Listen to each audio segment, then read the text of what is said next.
मस्साजोग सरपंच हत्या प्रकरणी ही महत्त्वाची अपडेट आहे। वाल्मिक कराड आता पोलिसांना शरण येणार आहे। वाल्मिक कराड पुण्यात शरण येणार असल्याचं कळतंय। तो सीआयडीला शरण येणार आहे आणि वाल्मिक कराडनं स्वतः ही माहिती जाहीर केल्याची माहिती देखील आता समोर येते आहे। तर बीड सरपंच हत्या प्रकरणातील ही मोठी आणि महत्त्वाची अपडेट आहे। वाल्मिक कराड पुण्यात सीआयडीला शरण येणार असल्याची माहिती कळते। तो पुण्यात सीआयडीला शरण येणार आहे। मला अटकपूर्वचा अधिकार असताना मी सीआयडी ऑफिस पुणे पाषाण रोड इथे सिलेंडर रोड आहे। संतोष भैया देशमुखांचे जे कोणी मारेकरी असतील त्यांना अटक करावी व त्यांना फाशीची शिक्षा द्यावी। राजकीय दोषापोटी माझं नाव त्याच्याशी जोडलं जात आहे।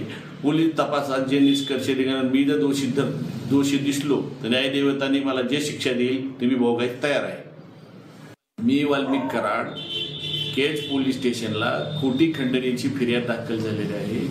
मला अटकपूर्वचा अधिकार असताना मी सीआयडी ऑफिस पुणे पाषाण रोड इथे सिलेंडर रोड आहे।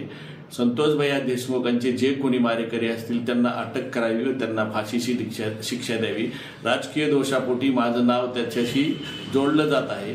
पोलीस तपासात जे निष्कर्ष निघाले, मी जर दोषी दिसलो तर न्यायदेवतांनी मला जे शिक्षा देईल ते मी भोगायला तयार। वाल्मिक कराड पुण्यामध्ये सीआयडीला शरण आलेला आहे। महत्त्वाची आणि मोठी बातमी आताच्या घडीची आपण पाहताय। वाल्मिक कराडची दृश्य। वाल्मिक कराड पुण्यामध्ये सीआयडीला आता शरण आलेला आहे।